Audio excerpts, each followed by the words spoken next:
short. We saw him walking around. He looked like a dinosaur cruising around there. Yeah, he's big time. He's huge. So what do some of these players call you when you're in there working with the team? My favorite one is Zebo. So Zebo's like the funniest guy on the team. He's hilarious. But anytime he walks in a room, he says hi to everybody. But he has a weird nickname for everybody. So when he walks in the weight room, he says, Ram Wham, what's up, Ram Wham? What's up? But he's like, but for a guy who's known throughout the league as kind of a bruiser and a guy that's going to battle with you, he's like the sweetest guy. So it's funny. He's just always smiling like, Ram Wham, how you doing, Ram Wham? Like, so it's pretty funny. How did some of this stuff come to be? Because you're a young guy. How old are you? I'm 26. You're 26, but you had this this job as a Sacramento Kings strength coach for at least 3 or 4 years. Yep, finishing on my 4th season now, so I got hired at 22 as the assistant. Damn, barely old enough to have a goddamn beer. And they're like, just give you the keys to the palace and say, hey, man, let's see you get these guys strong. Yeah. I mean, they gave me the assistant key for 2 years, and then my former boss went back home to the Chicago Bulls. And at that time, I was I was excited for the opportunity, but also for a couple of weeks, I was unsure if they were going to really hand me the job at 25 to be the head strength coach. But credit to my boss, Pete Youngman, our director of sports medicine, who said, yeah, man, just do your thing. And that's crazy. What did you do? You went in there one day and you cranked up some Metallica and deadlifted 600 for like 11 reps, and then they were like, you're the guy? Yeah, essentially. I failed on a few benches, and they said, man, he's pushing himself. He'll probably push our players. So the rest is history. But, yeah, I mean, just as an assistant, I was in there every day, and truth be told, like, training helped because my players saw me train, and they saw that, okay, this guy's doing it. So when he tries to get us in there, he's practicing what he's preaching. He understands what it means to not necessarily want to do something every day, but going through it. So I think that helped. A question I ask myself often is, how does this help? How does this hurt? You know? So when you're in there and you're training with the athletes, or sometimes even just training with the other strength coaches, it's like, well, how does this hurt my position? It can only really help it, right? I mean, it's more helpful than anything. People see your work ethic, or you're getting in there maybe an hour or two before everybody else is. You're in there training, and the other guys are kind of walking in, and maybe you're finishing out a set, and it may not be necessarily just the weight. Right. You know, it might not be that you're squatting 700 pounds, but if they see that you're getting after it, and you're falling apart on a set of 5 with like 405 and a squat or something like that, but you're still pushing rep 3, 4, and 5, then they're going to be like, oh, damn. And then to those guys, because they're tall and lifting weights ain't their thing, a lot of times they're just, they haven't developed that kind of strength. Right. No, absolutely. That's, I think, a big part of building relationships with our guys is they often walk in and, you know, they may walk in a couple hours before practice and just want a foam roll before they eat breakfast or whatever. So they might pop in before, and they'll walk in and they'll see, you know, I'm going for a 1 RM. Like I did that every day for a month when we were kind of talking before. Yeah. And so like almost every day, guys were like walking in like, damn, what day is it now? What day is it now? So it was just cool for them to see, like, I'm just experimenting the same way they think you're crazy too, right? Yeah. Well, they think you're crazy, but I think they just appreciate, like, okay, this guy's really doing it, and he's in here every day, and you know, I'm not staring at the clock trying to leave the gym every day. I'm in there whether I'm training or coaching or reading, so I'm always in there, and so they see that, and I think it just helps with buy-in for sure. The whole staff is lifting too, right? You guys get after it. I mean, you guys came here to super training. We had a couple of great sessions here. We went over to the Kings facility, which is really cool, man. That's a great setup you guys got over there, and we got after it over there. I brought little Smokey over there and some of my guys, and we had a lot of fun. Yeah, absolutely. And so Josh is our intern this year, and then Evan's the assistant. He's been with me now for 2 years. And Evan likes to throw it around, man. He likes to get after it. Absolutely. Yeah, Evan loves weights for sure. The joke with some of our players is that he eats weights for breakfast. So yeah, we get after it, and that's the other thing too. Like, we try to treat our staff as a team, so our players know we're a team.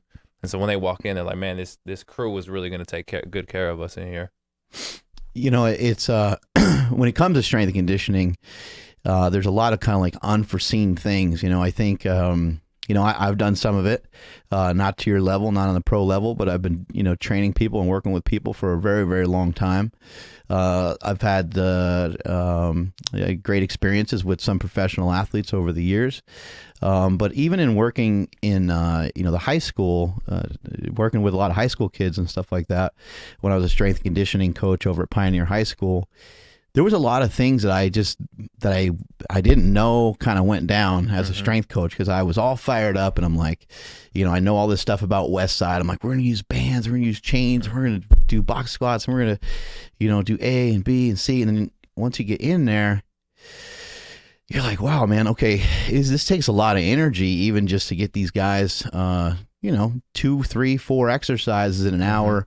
You have to be really well organized, and I was just thinking, hey, we're just going to crank up some music and we're just going to go nuts. And you can get yourself to that point. But what are some things that you didn't see that were kind of an issue, coming into it, where you're like, oh man, I didn't even know that was a thing.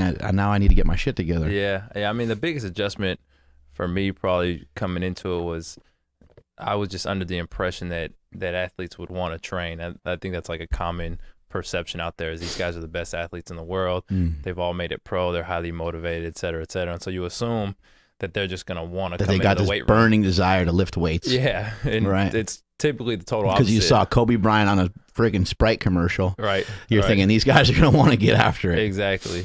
You see the story, you hear the stories of Jordan or Kobe, or you see the commercials of LeBron, and you think, oh, every NBA player wants to do that. And typically those guys are obviously paid for those things anyway. So that's typically just for the camera.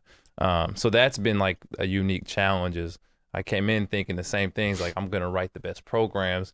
My program's going to hit X, Y, and AB or ABC all the way through Z of every kind of demand that the sport is giving us, and we're going to attack every one of those, and all my guys are going to be prepared, et cetera. And then you get there and you're like, damn, he doesn't even want to come in today. I got this crazy good program, and I got to get him in here. And so that's been the unique but also like exciting part of my job, is how do I get guys to give me effort when I know they don't want to? And so what different tactics do I have to use coming into the gym every day? And sometimes it's the same thing for every guy, or sometimes it's, hey, that worked yesterday for this guy, it didn't work today for this guy. So yeah, just getting these guys in the gym and trying to get them to understand why we do things. And in the NBA, what you have to do is, I think before you get to the NBA or the professional level, you can kind of sell the weight room as a performance enhancing opportunity. You come in here and it's going to make you better at your sport.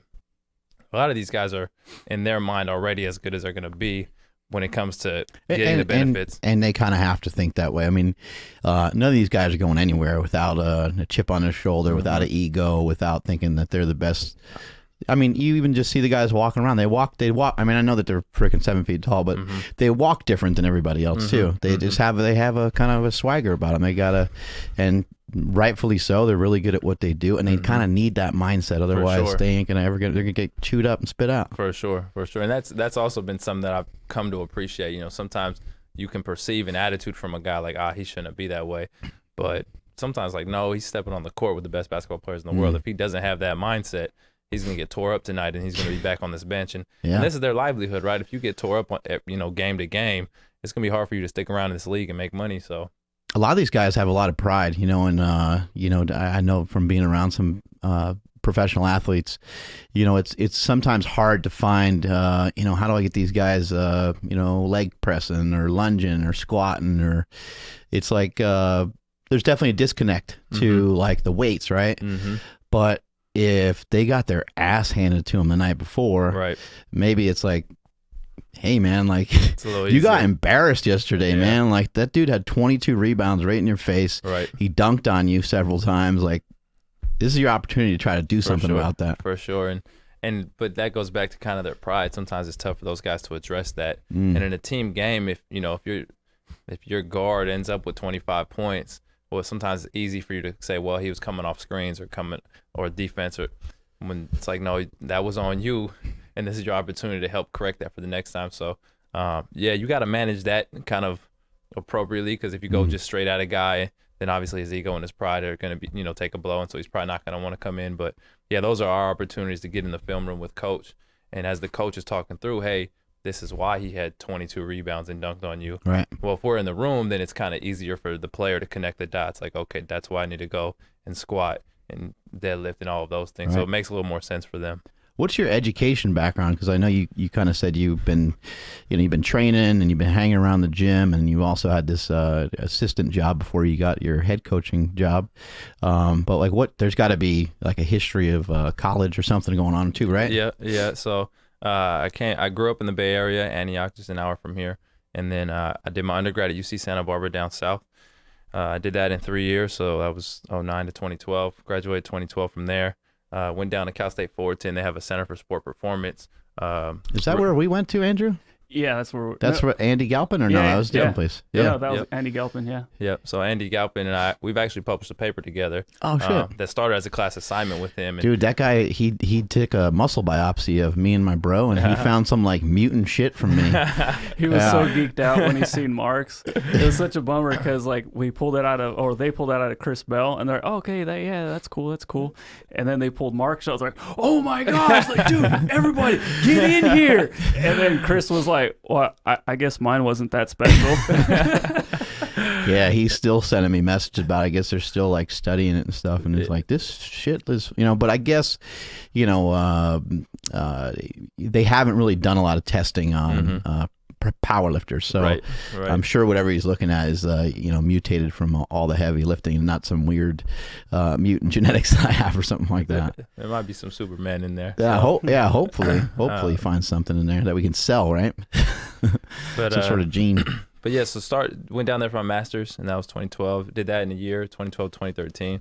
And that was exciting for me. Like, I was able to learn and really kind of get firsthand experience in a lab. And so I've always loved working out. That son of a bitch is smart. Yeah. And so that whole Center for Sport Performance has amazing. It was really built by Dr. Lee Brown, who's a legend in our field. And then but what Dr. Lee Brown did was he brought on a bunch of young studs, right? And so Dr. Andy Galpin came in. Yeah. Now he's built a lab and is establishing a name for himself, and he's killing it. And then there's a couple others down there, Dr. Jared Kober and Dr. Scott Lynn and Guillermo Nafal. So that lab was awesome. And so for me, as kind of, I played basketball growing up my whole life, and then I liked training, but I never really cared for science like that. Mm-hmm. And so you get in that environment like, wow, this is amazing. It's really cool to really see that this is an actual science and not just a bunch of people lifting weights. And so you kind of went from an athlete that maybe didn't care about some of the lineage of exercise science, but then as you got into it, you're like, it really opened your eyes. Absolutely. Cool. And I just realized I seen the impact that applying it can have with athletes. So when I was an undergrad at UC Santa Barbara, I was fortunate to land an internship that turned into a job as a strength coach for the D1 programs. And then after I did my master's at Fullerton, I went back to Santa Barbara to start a program at Santa Barbara City College. And so that was a really cool experience. I was 21 at the time, and a community college handed me their strength and conditioning program. We had an outdoor gym in Santa Barbara, so which you can do because it rarely rains there. So we rarely got rained out. We had rogue equipment, kind of looked like a CrossFit. Oh, that's cool. Yeah, it was really cool. And I remember the AD called me after my interview, and he's like, hey, we want to offer you the job. And I was kind of flirting with some other ideas. And I said, hey, let me, just give me the weekend. I'll call you back. And he calls me 5 minutes after that. He's like, no, man, we need you. This job is yours. And he was so excited. Oh, that's cool. That I just immediately said, okay, I'll take it. And I was like, damn, I don't know if I really should have took that. But it ended up working out. And so I was there for a year. And then after that year was when the Sacramento Kings called me and they needed an assistant. The guy were you kind of like, what? Well, no, I wasn't that surprised. And that's only because the guy who hired me here, Chip Schaefer, who's now with the Chicago Bulls, he was in the NBA he's been in the NBA now for 25 years or so. And he took over at UC Santa Barbara for about, 6 months when I was finishing up my undergrad. So I worked with him for 6 months. And he kind of let me know, hey, you go get your master's and I'm going to take care of you. And I didn't really know what that meant, but I just trusted it. And so I went and got my master's in a year just to show him like, hey, you said you're going to have my back. Well, I'm going to work my ass off to make sure, that we get there. And so, you fast forward a couple years from there and he ends up calling. He's like, I need an assistant. I'm like, oh, shoot. Hell yeah, let's do this. And I didn't ask about pay, nothing. He could have said, I'll give you $1 an hour. I was going to sign up and come here and do it. So it's got to make you feel good, someone's, they go around the room, you're at a fancy dinner or something like that, or at a party or something like that. Someone's like, hey, what do you do? And I'm like, I sell insurance. Hey, what do you do? Everyone kind of mumbles their job around. Yeah. I'm a trainer or whatever. Like no one wants to ever talk about it, But for you, working for the Kings, that's got to be pretty cool. And people probably get excited, especially people in the area. For sure. They're like, oh shit, you're with the Kings. Yeah. And then I'm sure they're probably like, hey man, you got to get them better. Yeah, anytime you tell me you're a strength coach for the Kings, first it's exciting, and then it always turns into a discussion about the roster or the I'm just a strength coach, the plays and shit like that, and the style of offense, and why aren't they starting so and so? You're like, I don't really know. I'm just trying to get them to be stronger. You just always have to remain politically correct. You're like, Yeah, I don't know. Just keep supporting us. Yeah, sometimes the ball doesn't bounce your way, right? Absolutely. In working with these guys, I know a lot of times professional athletes can be pampered, where they come in and it's like all foam rolling, all single leg, single arm type stuff.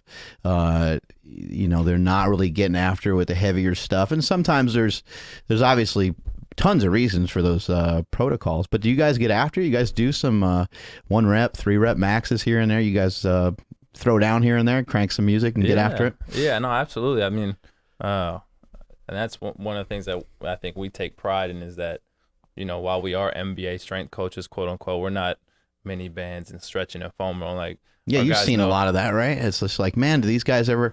I remember even in talking to some UCLA football players years ago when I started working with a couple guys. I was like, oh man, it's gonna be so sick. This is gonna be so much fun. These guys are huge. They're gonna want to like get after it all the time. And I was like, okay. I was like, well, what do you guys bench? And they're like, well, I don't really know. Yeah. We don't really do bench. I'm like, you don't really do bench? Yeah. Okay. What, like, do you use dumbbell bench, like incline bench? They're like, no, man. And I was like, okay, well, what about like a deadlift? Do you guys mess with deadlifts? Yeah. What kind of deadlift you got? They were like, no, I don't know, man. Like, we don't really ever do any of that. And I just kept asking, squats, trap bar. I'm like, is there, and they just said, hey, we don't really do a lot of that stuff, man. We're stretching and we're doing, I'm like, man. I'm like, you guys are already athletic. You already move really well. So that's all you're ever working on is continue working on that pathway. You're not working where you're weak, which is just getting stronger. Right. And some of it's justifiable in the sense that in the NBA you play every other day, and some guys are playing 35, 40 minutes every other day. And that's so the brutal. grueling, demand on your body is there. But with that said, I think it's easy for strength coaches at the professional level to kind of be a little bit cautious because the worst thing you could do is obviously injure an athlete in the weight room, right? If a player gets hurt in the weight room, you probably will lose your job if it's a serious injury. And so because I think strength coaches are afraid of that aspect of it, right, they just caution to the other side. And I think, unfortunately, that's a disservice to your athlete because the reality is if these guys aren't strong, they can't take on the demand of the season. Like, you playing 82 games, you have to be able to withstand the demand and the blunt trauma that comes with accelerating and decelerating every other night. So lifting weights is the best way to do that, and we confidently believe in that, and that's why, we put these guys through this, which is why some of these videos, someone like Frank Mason, for example, he's had a good training background, but most of these guys don't have a good training background. So the first thing we get them in the weight room and talk to them about is like, look, we're gonna lift weights, we're gonna lift heavy, and we're gonna push you because your muscles need to be able to adapt to the demands of the sport. Right. Yeah, you're going to have them overload here and there and have them challenge each other. How do we prevent some injuries? Because, that's got to be the biggest thing. These guys are landing on each other and they're jumping so much. I'm sure a lot of ankle things, a lot of knee injuries. There's tons of injuries playing a sport like basketball. And then plus going 1,000 miles an hour. Yeah. It's really hard to, contain too many things. But how do you combat some of that? Yeah, I think combating injury is obviously a very complex, issue. But I think, in my opinion, it starts with workload management. I'm probably a little biased there because that's what my dissertation is on. So that's currently kind of what I'm studying is workload in the NBA. But I think it starts there with the simple fact that if you, regardless of how prepared an athlete is, if you ask them to do too much, then they're just going to break down over time or acutely, right? And that's where you might see some Achilles or some hamstrings blow. Or longitudinally, which is like patellofemoral pain, where guys are just they just have nagging injuries. So if you can't, it's like jumper's knee type deal, tendonitis. Exactly. The knee, yeah. And so no matter how prepared a guy is, if you ask them to do more than they're ready for, that's always going to occur. So I think it starts with understanding load management and what they're going to be demanded to do in the sport. And so, something we do with the Kings is I'll look at game loads every night after a game. We check in with, hey, how many accelerations did this guy have? How many decelerations did he have? We don't get jump counts, and that's coming probably in the next couple of years with the technology that we're getting. But I think you just start there and you say, okay, what's this week going to look like? And then beyond that, it's just now you dive into like the specific risk factors of a guy. So if you have guys with hamstring issues okay, well, that's a guy we're going to focus on building hamstring capacity with because we know that's been a problem in the past. So I think it starts with understanding load, and then you just dive in on each individual. What does he actually need to handle the demands of the sport? Yeah, you're thinking almost from like a weight room perspective. You're kind of thinking, all right, I'm going to have the guy do like glue ham races, and he's going to have strong hamstrings, and then stiff leg deadlifts, and you end up with a wide array of movements, right? But really, it's more like get your adrenaline way up, rest for 30 minutes, come off the bench, flex your hamstring as hard as you fucking possibly can for a few accelerations because the coach put you in because you're good at defense and you're good at rebounding. Sit back down, get cold, and let your shit tighten up again, and then flex your hamstrings as hard as you can again. So it gets to be really complicated. And you see a lot of hamstring pulls in sport like baseball, where there's just a lot of downtime. And basketball, you're not thinking there's any downtime because you're thinking, man, they're hustling up and down the court nonstop. But there's a lot of fouls. There's just a lot of stuff, a lot of standing around, just the nature of the game when it's the end of the half, towards the end of the game, and just resting players and rotating them in and out. So it can be complicated. Is there anything you've been able to kind of teach these guys to do on the sidelines? They're just kind of sitting in their chair. Do they try to activate anything? They try to move around at all? Yeah, some guys do. Perfect example, like last night we were at Utah, and we got one of our kind of more common exercise, just like a banded hip opener. So we'll throw a hip circle on over their knees. Oh, there we go. Plug in the hip circle. Look at that. Hip circle. So we'll throw a hip circle on, just tell them, take a seat and just do hip openers. And so, for example, yesterday pregame, I tell Buddy, yo, you owe me 30. I don't care how you get it. You want to go 10 rounds of 10, 2 rounds of 15, just give me 30 reps. And he's like, oh, okay, damn, I'm activated. Yo, keep that on the bench. So cool. That's kind of how we just try to get guys. So we have a foam roller on the bench, we have a mini band, and we have a long stretch band, and then we're just there for them, whatever they need. But kind of like to what you were talking about before, it's just a tough environment. Like you're hyped up before the game, and the reality is you're gonna sit down. After layup lines, there's probably 30 minutes before a guy checks into a game if you're not a starter. And so if you're someone like Buddy, who's kind of our first guy off our bench, and he's expected to come in and score quick for us, it's like, man, that's a tough spot to be in, and so, they got to be ready because that's what they get paid for, and they're pros, and it's our job to prepare them for those things.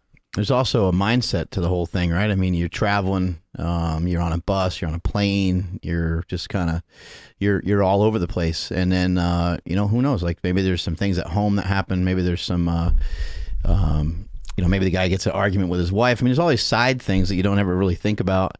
Maybe the guy stayed up too late. There's all these things. But is there anything in particular that you try to work with the players? And I know it's got to be hard, especially, being a younger guy. But, once you earn the respect of these guys, you're around them a lot. Is there anything in particular you work on a mindset to try to, again, it's got to be a weird position. These guys are getting paid millions of dollars, they're pros, and you're like, hey, you got to be, it's a hard thing to try to, get there and be preachy to them. But is there anything in particular to try to work on, try to have them have some positive self-talk to themselves? Yeah, for sure. It's, to me, it starts with trying to stop any of the negative psychological effects that come with the sport and the demand. So as guys walk in our weight room or just walk into the gym, we're checking in with them on the front end, like, hey, how you feeling? And sometimes I don't even care about the answer. We'll take a wellness score every day, and so they score that numerically so we can track that. But sometimes it's getting just judged on everything. Yeah. We try to track a lot, but sometimes it's really, I'm just looking at you and seeing how you're going to respond. I may write the number down, but really I'm seeing your mood and your attitude and how you give me that number. And then from there, that's when we make tweaks. So it might be, walking in the weight room and say, hey, we had this planned, and it might have been like a 4x5 on the trap bar. But then we might tweak that to say, he's kind of beat down. I could tell by his body language. Let's cut that back. Let's cut that volume in half. And so that alone might help as we go into the next day and the next day. But then beyond that, we try to prepare these guys for kind of the inevitable obstacles that they're going to come, into with the season. So an example that comes to mind for us is this year we have 25 guys under the age of 25. Holy shit. Or 10 guys under the age of 25. So we have the youngest roster in the NBA. And so what that meant for us is these guys are going to run into a lot of issues where, they have stress at home, they have family problems, or they have minutes, they're not seeing the minutes they want. And so because of that, what we try to prepare them for is, hey, you're going to have times in the season where things just aren't going to go your way, but you need to make a decision now on how you're going to respond to that later. And so sometimes that helps as well, right? Like, perfect example, a player last night comes to me and says, man, I'm not playing anymore. I look at the box score and he's playing, 18, 19 minutes. I said, no, you're playing. He's like, I know, but I was playing 27. I said, look, man, we've already been through this. We've already seen this. This happened 2 months ago. Right. A few weeks later, you became a starter. So just prepare your mind for, hey, these things come and go. But our job is to just maintain our habits through those times. Right. Be there when the team needs you. Yeah. You know, and just be ready. Yeah. It's a tough thing to swallow, tough pill to swallow, but be better, like to be better than you were the day before. And hopefully when you're called upon, you're stealing the ball, you're nailing threes, and people are like, it's almost undeniable at a certain point. That's something I wanted to do with, my weight loss. Is like, I wanted to lose some weight at first. I'm like, just feel better, be healthier. And then I'm like, you know what? I want it to be so ridiculous to where people are just like, what the fuck's going on with this? Yeah. Where it's undeniable in a way. Like, what is this motherfucker doing? To the point where it drives other people to try to either A, figure it out, B, join in, or C, just stand back and be like, I don't get it, man. I don't understand how he's doing it. But that's kind of the mindset. I think the kind of mindset that you need to have if you're going to be on that next level. For sure. In the NBA, you got some guys on the team that really kind of thrive in those moments. A couple guys that just they're cold as ice. Right. When we interviewed Chuck Liddell, that's where he got the name, the Iceman.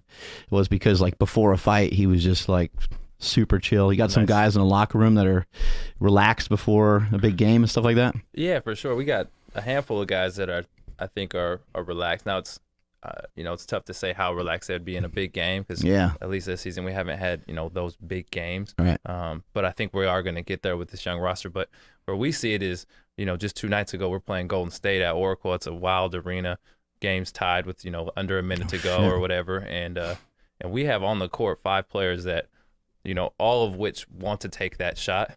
And they're ready for that moment, and so that's a good problem to have. You look at some teams that have a franchise player or 1 or 2 all-stars, and it's easier sometimes to actually try to guard those teams because this dude's going to take the shot, and so we can send 2 or 3 guys at him, and he's not going to pass it. Whereas on our team, you can't really send any 2 or 3 guys at anybody because if you send 2 guys at Bogey, he's going to kick it to Buddy. If you send 2 guys at Buddy, we got Willie curling. So every guy wants a shot. So it's kind of a good problem to have because every one of our young guys wants that opportunity to kind of be the hero for the game.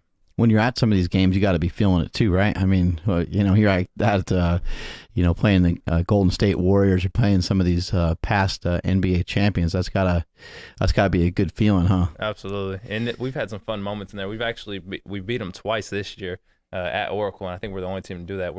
I think we're don't quote me on this, but because we won the last game, we're now 2-1 against them. We play them one more time in about a week at Golden One Center, and I think we're like one of only 2 teams in the past 6 years that have beaten them twice in the same season. So, it's exciting. So what me and Andrew were talking about before here was, for us this year is a big learning curve, and those are the moments we want. We want to see what our young guys can do with a minute to go against the defending champions, and how we're going to handle those situations. And so it's been exciting for me just on the bench to just kind of watch and observe this.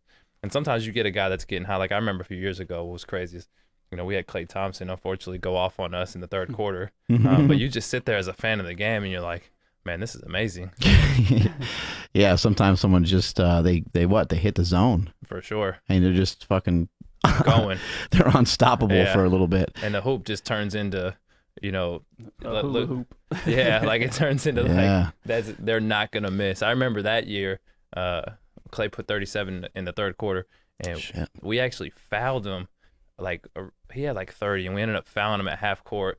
Ref blows the whistle, and he just throws it up from half court. Like it didn't count. The play was dead, but in the middle of him being in the zone, he just threw it up from half court, and it still went in. And you're like, man, this guy's in the zone. So, and we have some guys that can get going in the zone too. We have some shooters, and so those are amazing moments to watch the world's best basketball players become the best self or their best self, and you just watch them in those moments. You're like, man, this is cool to be a part of. I'm always amazed at just what these guys can do with the ball. These fucking dribbling skills. You're just like, it can't even make any sense. Like how the hell are they able to do some of that stuff?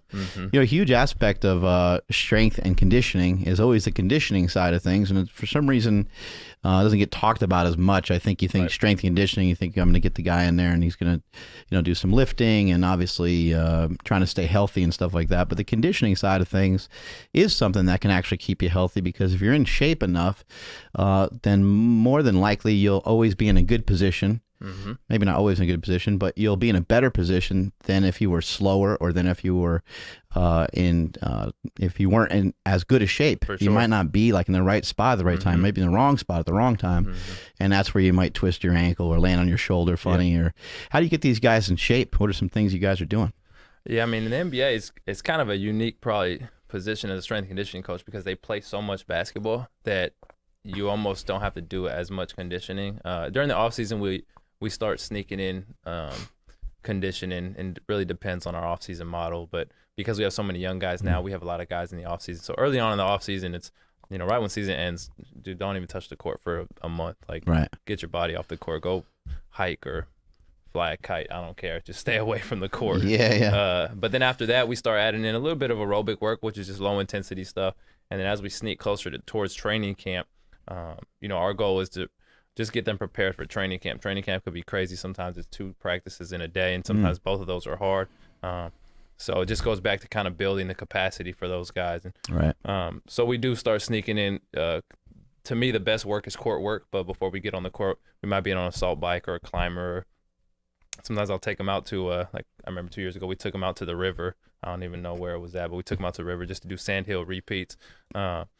So you're just preparing them for what the inevitable is, which is training camp. And then from there, usually the rotation actually takes care of the conditioning itself. So for us, I don't worry about our high-minute guys. Like, you're going to stay in shape because you play every other day. It's not like the NFL where you play 1 day a week and then you got 6 days where you have to kind of there's not as much. There's still a lot of contact, but not as much, right? Exactly. And then your guys that are on the back end of your roster that aren't getting minutes, those are the guys that we do have to worry about. And so we do have a team rule. If you don't play 15 minutes a game, then you owe us 15 minutes the next day or that night of conditioning. So that's one way we get them, is we just maintain their conditioning that they have by making them get on typically on the court. Because again, if you're not getting the minutes in the game, then we have to get you minutes in practice or on the court after the game. Any of these guys train the same day that you have a game? Yeah. A handful of guys for us, for sure. A lot of guys like it because it's almost like their activation. Right. That's what, like, I tell my guys all the time, if I was an NBA player, I would lift the day of game. Because it just makes a little more sense. Like, as long as we don't fatigue you in the weight room, then all you've really done is just potentiated your muscles, and now you're ready to go. Whereas if you try to lift the next day, so if you play on a Monday and you think you're going to lift on Tuesday, well, any delayed muscle soreness might come on the next day. So now you actually might be sore during the game. Gets to be kind of tricky, yeah. So you don't really have a good recovery day.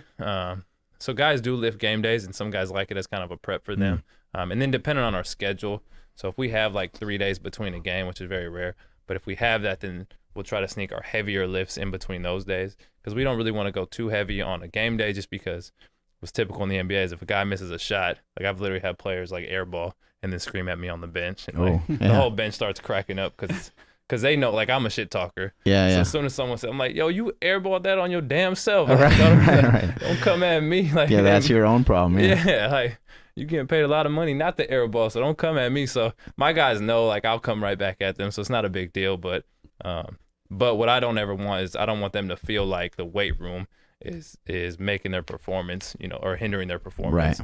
Because as soon as you lose a guy on that end, then it's going to be tough to get them back in. There's, a lot of people kind of forget that lifting weights is supposed to make you feel better. Going to the gym is supposed to make you feel good. It's not supposed to make you, I mean, of course you're going to have some muscle soreness, and of course you're going to get after it, but that's the main goal with a lot of these guys, right?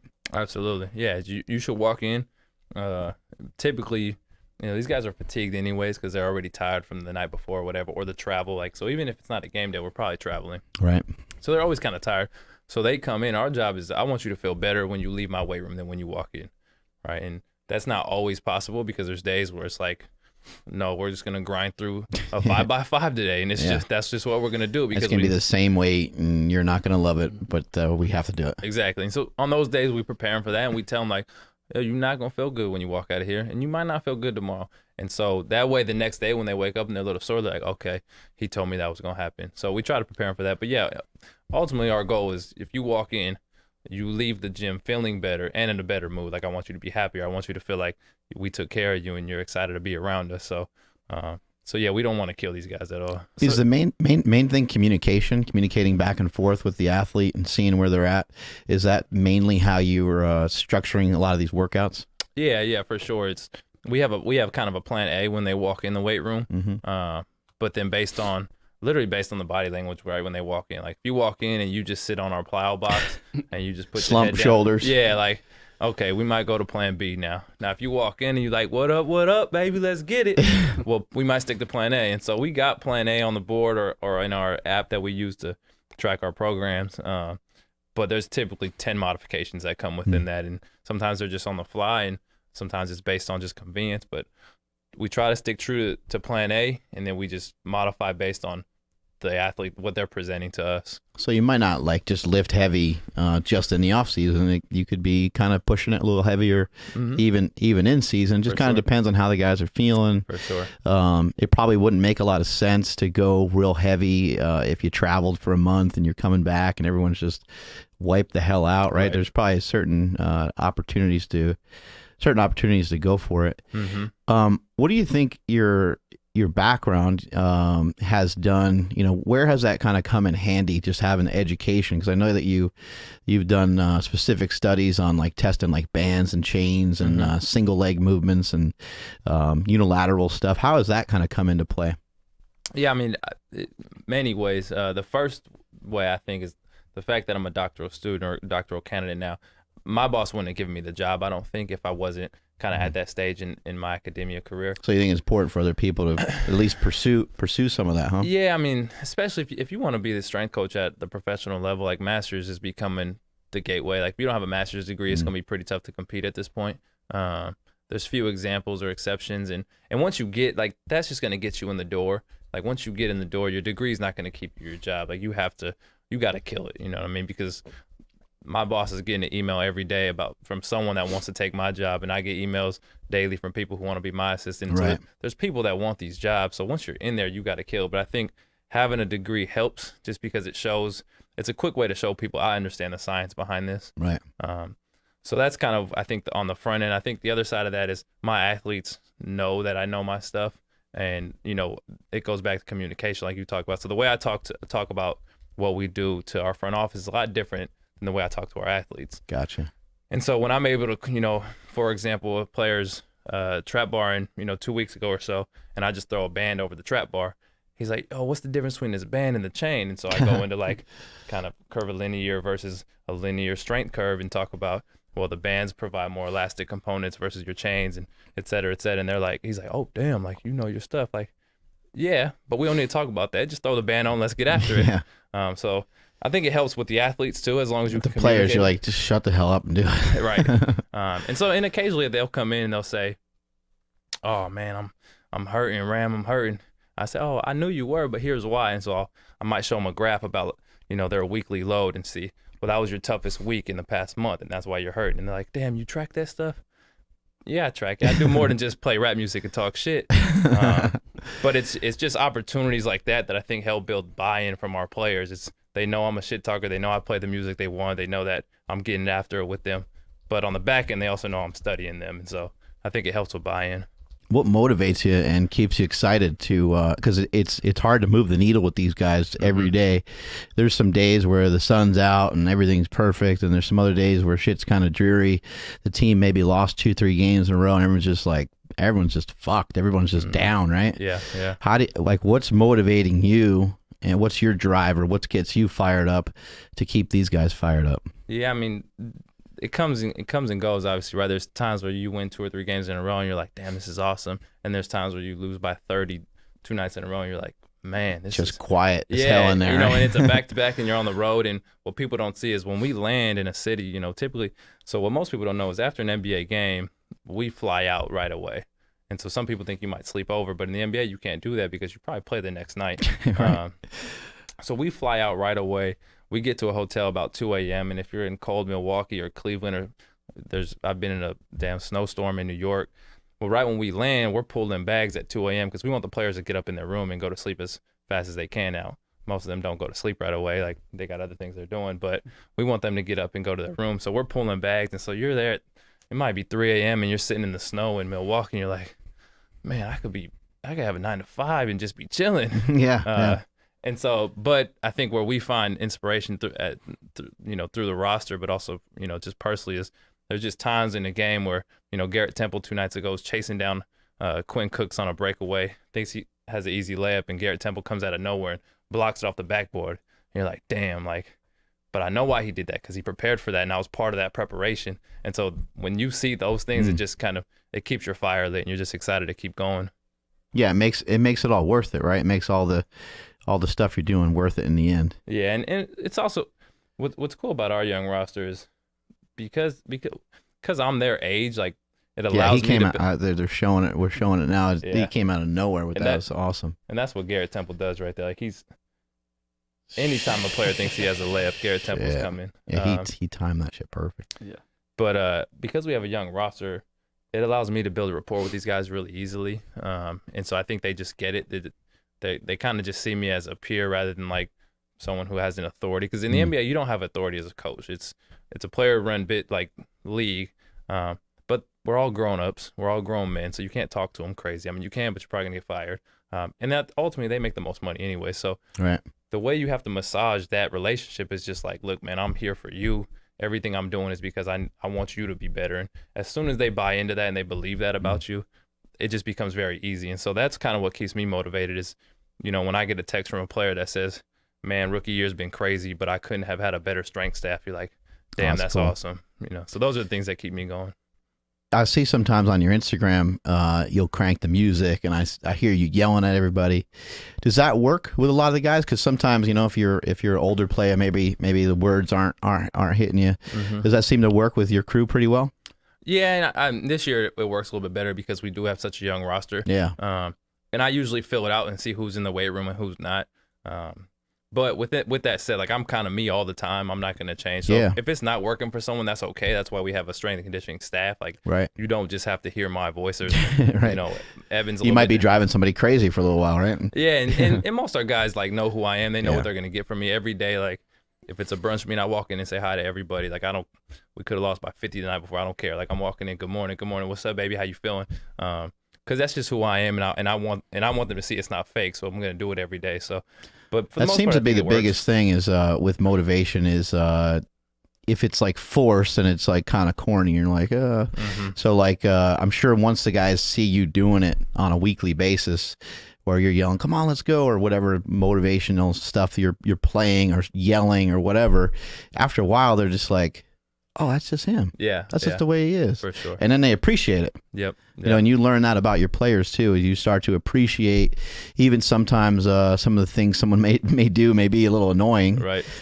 Even with your staff or whoever, you start to you're like, that's just the way that guy is. Yeah, for sure. Not a big deal. Right. Not gonna get all stressed out about it. Yeah, and that's what you don't want to do is you don't want to be happy or excited like one day a week, because then you're just phony and you're fake, and guys see that. So guys know what they're going to get from me, and sometimes they may be that they're just going to walk past the weight room because they don't want to deal with an overly excited guy, like, and that's okay. Like, I get that, because the other 6 days a week when you do want that, you know where to go. So right. What are some of the things that outside the weight room that you maybe weren't expecting? I mean, you go and I'm sure you have multiple times a year you get to sit down and kind of talk business. They probably review you. Mentioned that you're recording, everything that they're doing. Mm-hmm. Somebody's recording a lot of what you're doing and paying attention to what you're doing. How does some of that go? And what are some things that, because you get attached to these players and they are young. And I'm sure, the talk that we have in here in this gym, we have some pretty crude locker room talk. You got to be a little bit careful where you're at, right? Right. Yeah, for sure. You got to be careful what you say at certain times. And the great thing about kind of our space at Golden One Center is the weight room, even though it's all glass windows and doors, like you can always see into it. It's pretty closed off. Right. Which culturally speaking, like, some people think that's not good. Like, you should not have walls, and like no, calm down, because the weight room is like a venting place for everybody. Right. Like, literally for anyone. Like the average, mom that goes to the gym at 24 Hour Fitness or Crunch or whatever gym she's going to, like she's having self-talk and she's venting to herself in her head all the time. So like our players come in the weight room and they vent to us all the time. And so it's kind of our job. What I tell our staff is like, it's our job to listen, but don't really comment on anything, right? Because if a player's complaining about something that's above our pay grade, like you don't want to be caught commenting on that. Gotcha. So yeah, you want to be careful with what you say and who you agree with. And usually I just kind of nod my head and just kind of tell them like, yeah, like I can't relate, but I understand, like. Yeah. Well, and they're going to be frustrated. And then again, kind of back to what we were talking about earlier, the mindset of them not getting too negative. Mm-hmm. You can kind of always rein them back in and say, hey, remember what we talked about. I understand you're frustrated, but let's just try to, when we're in the weight room, let's try to keep things as positive for sure as we can, right? You can always kind of get that spin on things. Yeah. And even like through kind of the January, March time of NBA season, like if you're not a playoff team, it becomes just a grind because you're just sitting there like, well, we're not playing for the playoffs, season's ending. So because of that, like you got to remind people, like the big thing that I'll say during warm-ups is I'll just start screaming, we in the NBA, baby. Yeah. We in the NBA. Because at the end of the day, it's just like, I get it. You have things going on at home. You're not playing as good as you thought you would. You're worried about this contract and that. But look, man, at the end of the day, 10 years ago, you were dreaming of being here. So don't lose sight of that dream just because you're in the thick of it now. Like, yeah, so don't forget. Yeah, we in the NBA, baby. This is awesome. So at the end of the day, like you're still part of something that there's a million people out there that would kill to be a part of. So regardless of how bad it may be perceived, like you may perceive it, it's not as bad as you really think it is. So. You get a chance to lift with the guys? Yeah, occasionally. Very rarely. Like I try not to because, again, going back to what you just said, like I'm always being evaluated, especially being 26, right? There's a million people that are looking in our weight room like, what's this kid doing? Especially if you have new people that come in, it's like they're kind of waiting for you to make a mistake. So I try not to because I don't want to give anyone a reason to think I'm not a pro.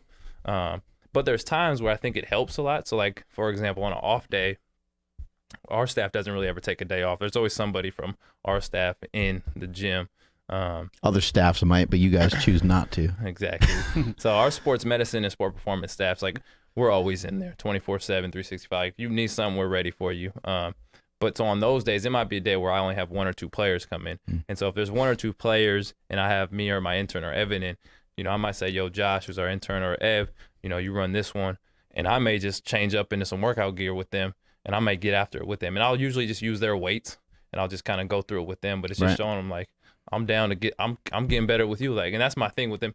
You're not going to be the only one getting better today, baby. Yeah. Come on now. Like, I'm getting better too. And so they kind of appreciate that. And if there's only one or two guys in on an off day, you can do that. But if there's 8 NBA guys and everybody else is working and I did that, well, now I look like I'm not a pro. So I try to manage that. But yeah, like who's this guy working on his biceps while everyone's trying to, work out? Yeah, like we pay you to prepare our players and you're preparing yourself. That's not good. So what about shooting hoops?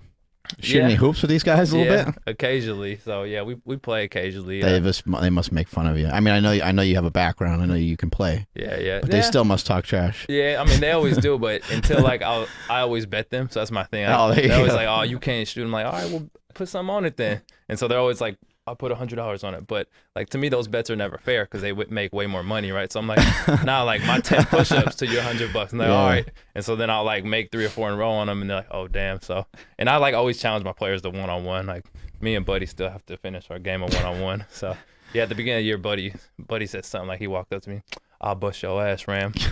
I said, okay, well, what you got on it? So he tried to make this crazy bet. I'm like, nah, I can't take that.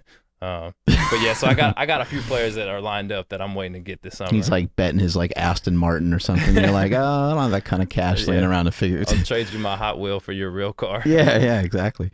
How do you keep these guys motivated to, in a competitive but healthy way, compete against each other? Yeah, what comes to mind is we use a few different things to track velocity, like bar velocity. And so sometimes that's our quickest way to breed I saw some of that stuff. Yeah, you're getting like almost like a score. It's almost like a video game. You're getting points. Yep. Yeah, and so we try to breed competition through that because if we breed competition through like weight, the amount of weight you're lifting, well, that can become like an injury issue, right? Like some guys are stronger than other guys. Someone might say, screw it, man, I'm going for it. And they blow out their back deadlifting or something stupid, right? So instead of going that direction, like we'll just turn on what we have on our racks is a system called Elite Form. And we also have a Tendo unit attached to our bars. That's pretty cool. On your squat racks, it films you while you're lifting. Yep. And then it tracks the bar speed on that. So what we might do is, we might put just 135 or 185 pounds on the bar, which isn't that much weight, especially to the listeners of this podcast. Like, that's definitely not a lot of weight, but all of our guys are 7 feet tall, so they got to travel. That's more work, right? So we might just put the same weight on. It's just like, who can move it faster? Who could drop down and get it up quicker? And now if a guy comes in, he hits like a 0.8 on the elite form, well, the next guy's like, man, get out of here. I'm on that next. Let me see that. And so that's just how we'll breed competition. And we usually use that for our squats and our benches. And then we have an isokinetic squat machine. We have force plates. We have jump mats. We have vertex. Like, any way we can breed competition with an objective outcome. Like, hey, he got that. What can you get?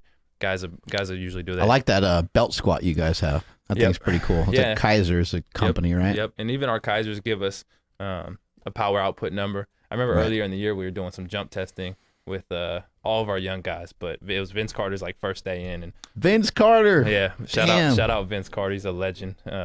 He's also like the nicest guy I've ever met. Vince Carter. No one will ever dunk better than that guy. I don't care what anybody says. So we're doing a bunch of jump testing, and I remember Fox, and Fox could jump. Like, that kid's stud, athletically one of the best I've seen. But, all of our guys are jumping, and Fox, everyone's kind of waiting for Fox. So Fox comes in and jumps, and he hits the vertex, which just measures jump height. And then we have an isokinetic squat machine. So that day we were doing some testing, and Vince walks in. He's like, "What's up, y'all?" And he kind of looks up at the vertex. He's like, "Who did that?" I'm like, "Fox." So that's cute. And he just like bunny hops and like just taps it with one finger. Like, "Oh, that's cute." And then he hops on like he hops on our isokinetic squat machine. And I told him what the high number was, and he's like, "All right, let me warm up." And he like just proceeds to killing that. And this dude's like 40 years old, and he's still killing it. So yeah, it's insane. For some of the listeners that are working with some athletes and stuff that are trying to get people to jump higher and stuff like that. I mean, obviously there's some genetic components to a lot of this, but have you noticed, somebody just going from, it's not as simple as squatting 225 to squatting 275. Right. There's no real assurance that that's going to help your jumping power and how high you jump, right? Mm-hmm. What are some things that really do help? Yeah, I think that's one piece of it's obviously strength. Like, if you're just weak, especially like jumping ultimately is just a measure of relative power. Like, how powerful are you to your body weight? So if you're relatively weak, then that's not a good thing. So yes, strength is part of it, and then specific movements within that. So different deadlifting variations, squat variations, trap bar or hinge variations. But beyond that, like, jumping is also a skill. Right. So you need to jump a lot. Just like any other skill, you need to train your skill, or you need to practice your skill. So jumping's a skill. So because of that, typically guys that can jump really high are guys that grew up playing basketball or volleyball, that just jumped as a kid and they jumped all the time and they've been jumping for 20 years. Right. So if you're relatively strong, or if you're relatively weak, then you need to strength train. If you don't jump a lot, then you should just start jumping more. And then within those two kind of ends of lifting things heavy and jumping a lot, you should probably do variations of jumping with lighter weights. So then you can kind of train the strength speed continuum. So that's kind of what we do with our guys. So you might... That can get a little dangerous from time to time, right? It could. Jumping with weights, but you guys jump on foam boxes, probably not the metal boxes, and take some precautions in that way. And are you also trying to make sure that your guys are jumping exponentially X amount of inches above the box, so they're not like, so it's not just a display of them flexion. Of them pulling their feet up, right? Yeah. So our big one is basically, if you can't land in the same position you left the floor in, then the box is probably too high for you. So rather than jumping, you jump in almost like a quarter squat position or half squat position, and you leave the ground. If you can't land in a half squat position, if you're landing with, ass to the grass, right, it's probably too high of a box for you, because now all you're doing is pulling your legs up. So that's our way we kind of manage I've been telling people stuff like that for years, because it's just like, it's not detrimental to jump higher than the box. You know what I mean? It's not negative, but it is negative if you fall. For sure. Especially if you got some weights in your hands. Yeah. What kind of weights are these guys able to hold on to? We haven't done many. We rarely do like a weighted jump with dumbbells weight in vest hands, maybe? But we might go weight vest, or we might go barbell. So we might just go light barbell. Sometimes it's just an unweighted barbell. You just jump. Now it's 45 pounds on your back. Sometimes it's a weight vest. Sometimes it's 2. Sometimes it's a med ball. Like last night we had Harry Giles, and we're doing split squat jumps with a 15-pound med ball at chin height. So we just find different ways to load that movement, and then we try to be cautious of the landing portions of those things, because obviously landing with load, if you're not ready for that, then that can bury you, and that can't be good. So do you do some stuff that's just timed, like, hey, alternate legs in a split squat position back and forth for 30 seconds, or stuff for speed and time type deal, sprints? Yeah, most of our time stuff comes earlier in the off season, just for like energy system development work. So earlier in the off season, we'll do different time things, and it helps with the more efficient kind of weight room, because early in the off season, that's probably the only time in the season where we'll have 10 to 12 guys in the weight room at once, because typically these guys don't all work out. It's not like in college, especially college basketball, you all work out together, and it's like you have the whole roster in for an hour or whatever. In the NBA, it's a lot different. We don't have like block schedules. Gotcha. We have 4 or 5 guys in at a time. So, but when we do have 10 to 12, that's when we do time stuff, because then we could just rotate and it becomes really efficient. So energy system development, off-season stuff, we'll do different timing things. Who's the biggest mutant you've ever coached, you ever worked with? Oh, just like someone flat out can do some weird, freaky stuff. You're just like, what the hell? I mean, Vince Carter probably tops them all. Yeah. And I've been fortunate to actually have worked with him, but that's only this season. But there's definitely been some like stud athletes that I've been able to work with. Ben McLemore comes to mind. Like he's just always he's a beautiful athlete. Like you're like, man, everything he does just looks correct. There's some people, they could be, like on their knees and they can jump into like a squat position, but then there's some dude that can do it with like 225. Right. Or with 135 and jump up on a box. You're just like, I'm not even sure how to make sense of what these guys are able to do. And most of our guys, like most NBA players, because basketball kind of spans a spectrum of athleticism, like most of these guys can be pretty good at a lot of things. Yeah. But in the weight room, we don't really have opportunities to really test those extremes, just because the majority of your workout comes with us, or the majority of your training comes during season with us. So we can't really get too crazy. Right. But that would be fun to like just see what you could do. You yeah. know?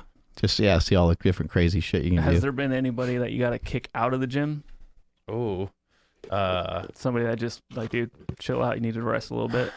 No, well, there's definitely guys that we like discouraged for coming in, like so like Bogdanovich like shoots every single day, and you're like, dude, no, stop, like chill out. Yeah, like the 100 shots you're gonna shoot today and make, like that's probably not gonna necessarily help. But for him, it's just a mental thing. Like, how does it help? How does it hurt? It could be hurting you. You could be doing too much of it. Exactly. Right. And so for certain guys, it's, you're trying to pull back on, like, yo, you don't like just stay in bed and chill and relax and like go do a normal thing, because that's probably good for you from a psychological perspective. But some guys just need it, like that's Bogey, like I have to shoot every day, like okay, we'll just shoot 2 and then leave, like I don't know, so yeah, there's certain guys that you definitely have to pull back on, which is a good problem to have. Like, right. If I had to choose between that problem or like having to chase people into the gym and make them get their work in, I want the guy that I have to pull back on versus the guy that I got to chase around all day. Yeah, you've been kind of advertising this sports performance symposium. Can you tell us what that's all about?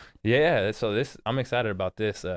So that graphic there that's you guys are showing, that started, so basically the new year hit and I'm like, man, quit talking about shit and just be about it. And so my girlfriend's a creative designer who's sitting in the room now, and so I told her, like, mock this up, and that's all I had. Like, I had no other plans. There were no plans behind this.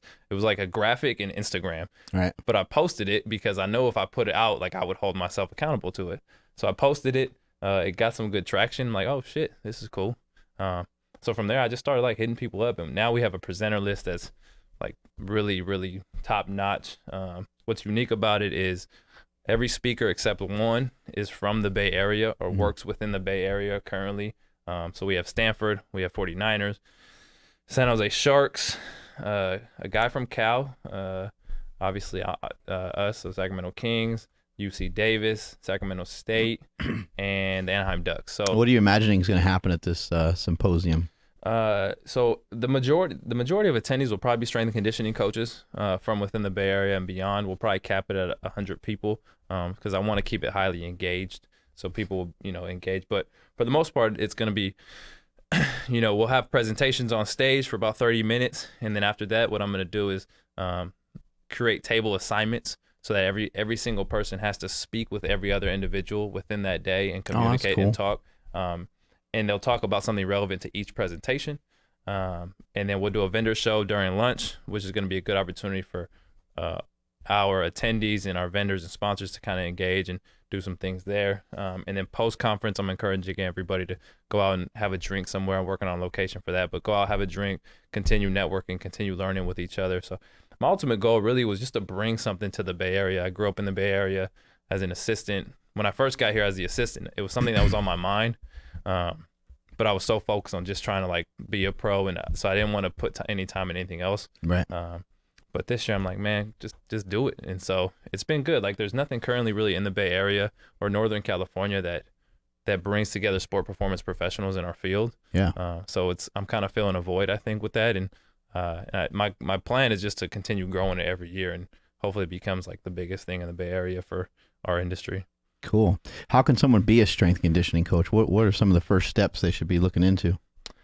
First thing I tell people is go find somebody to like work for free. Like that's okay. Like just a high school or whatever. Wherever. Like if there's somebody training someone and you want to train someone, then go follow them. Like that's how I started. There was a gym down the street from my house, and I just went in and said, hey, like you're training athletes. I want to train athletes someday. Can I shadow you? Like, get out of here, kid. Yeah. And so he was like, yeah, sure. So like I would follow him around, and he was like, we'd go and like train 5-year-olds. Like it didn't matter. Like I was there, and I just wanted to learn and bug and ask questions. So go find someone, whether it's probably gonna be work for free. Like in our industry, you just have to work for free, and you know, if you feel like some type of way about that, I worked for free for collectively 2 years. So I have like 4 internships under my belt, about 6 months each or whatever. And but like it worked out. You know what I mean? Like you just got to put the time in. Degree wise, you're probably gonna need a degree in exercise science or something. You don't necessarily have to, like, especially in today's age with Instagram and Twitter and all these things, like you don't need a degree, but if you want to end up training professional athletes or college athletes, you'll probably need one. And then get certified. So the big one in our industry is the CSCS, which is Certified Strength and Conditioning Specialist, through the NSCA. So those are kind of the main steps there, is like get certified. Yeah, get some experience. You can spend a lot of time to like try to fake it, but you're better off just getting some of these certs and just getting the job done. Otherwise, you're going to spend a lot of time just trying to reroute what you're, ultimately going to have to do anyway. Probably. Yeah. And if you're gonna apply for a college or a professional job, it's usually the bare minimum. Like if you don't have that, no one's gonna even look at you. Which, I'm not saying that the certification is like you need it. Yeah. Like no, you can be great without it, but if you got to play the game sometimes. Right. Where can people find you? If you want people to find you. Instagram. I don't even know my Instagram handle. I think it's like Ramsey_Nijen. Before we jump off here, nutrition plays a big part in all this. What kind of nutrition are you preaching to these guys? Is that a huge discussion, or is it too hard of a thing to manage? I mean, we definitely attack it to the best of our ability. So the big things we talk about is calories and protein. Like those are the big ones. Like replenish your calories and make sure you're just getting enough protein. Right. And then from there, there's some carb stuff that we'll try to sneak in for recovery and those types of things. But the big one with these guys, especially a young roster that needs to gain weight to continue competing in the NBA, is just eat calories. Yeah, they need to eat protein. Like, and sometimes like they're like, oh, I shouldn't have this. I'm like, however you got to get your calories. And so like sometimes, yeah. Yeah, and so some of our guys are like eating quote unquote unhealthy foods before a game, but okay, in the grand scheme of things, like that's 1,000 calories. Right. And it's definitely easier to get it through a quote unquote bad food than it is through a damn salad. So sometimes we have to just manage that. And sometimes I don't encourage my guys to eat poor, but it's like, oh shoot, Ram, I shouldn't have this. I'm like, well, it beats the alternative, which was you probably weren't going to eat. So yeah, it's better than nothing. So yeah, and then as we kind of build, like my motto is early on with these guys, you just try to get them to appreciate calories and protein. And then from there, you build that out to like, okay, food choices, what type within the group of proteins, like what's a leaner protein source versus not lean. So, but first we start with the basics, and then we just build out over their career. Is the front office supportive with some of that? Like, are they getting some, trying to get fruits and things like that for the team, and meat and good high quality foods? Yeah, we have 2 chefs full time that work with us. There you go. That's sick. A beautiful kitchen, and they do a great job. So like, yeah, I mean, we're fully invested in the nutrition side of things, and then that's great. We just start with education. We have it all there. Like all the best foods are there. Now it's just educating you on why you should be eating them and when you should be eating them and those types of things. And for anybody that's listening, Ramsey is a great follow on Instagram, because like you always have like your like, whether it be a protein shake or like I'll even interact with you like, yo, like should I be eating this or that, and you're very responsive, and I really appreciate that. Yeah, no. But you just you break down your macros and you make it simple on your Instagram story, and it's like you get a lot of information just following your story. So I highly recommend everybody go find this guy and follow him. Yeah, listen to that. Yeah. And then if you can't find him, you just find us on Instagram, and I'll tag him in one of our recent posts, and you'll find him that way. It comes with your own nutrition. A lot of people have their own weird like mix of food that they, we had someone on recently who said they eat eggs and rice like every morning. I got my weird bone broth thing going on. Yep. Different people have different go-tos. What are some of your go-tos? Oh man, I'm not very exciting. I don't think. You a protein bar guy, or are you just like a steak guy, or like you just it's definitely shakes and like straight protein. So it's I basically skip breakfast every anything day. fancy with the shakes, or is it just mixed with water? Just water, coffee, and that's mainly because I don't like protein shakes, right? Which is crazy because I have like 2-3 a day. But like still I've been drinking protein for like 10 years, and still to this day, if I like stop drinking at any point, then I can't finish it because I have to hold my breath. Oh, you have to just hammer it. I just have to hammer it. Yeah. And so like I'll do 2 or 3 a day, and I usually skip breakfast. Like that's my big thing. Like a lot of times people are like, you gotta eat breakfast every day, and I think that's like for most people that's probably true, but ultimately what you probably need to do, whatever your body composition goal is you just need to control your calories, and however you decide to do that, right? Sometimes you need more calories, sometimes you need less, right. But then once you figure out what you need to come up with strategies throughout your day to help achieve those goals. And so for me, like I know that if I eat breakfast, then it's probably gonna be harder for me to maintain the calories I want because I'll probably overeat. So I usually skip breakfast, and I'm not really that hungry. That might go with your work schedule real well. Maybe at the end of the day when it's 7 p.m., maybe you feel like having a pretty big meal. Yeah, exactly. And because you didn't eat in the morning, you can afford to have one without gaining weight or whatever the goal is. Yep. And that's especially for us in the NBA. I mean, you're eating at like 11, 12. Like last night, right? We have food on the plane. I'm eating quote unquote dinner at like 10 p.m. And because of that, or I'll eat post game after home game. So because of that, it's like my whole entire eating schedule just gets shifted. So like my lunch becomes my breakfast, and then like a pregame dinner becomes lunch, and then post game becomes my dinner. So I just shift everything forward. And to account for that, I just have a protein shake when I wake up. There you go. That's my boy Ramsey. That's all the time we got. Strength is never a weakness. Weakness is never a strength. Bye. Good job, my man. Boom. That was fun. Yeah, absolutely. Thanks for having me. Man.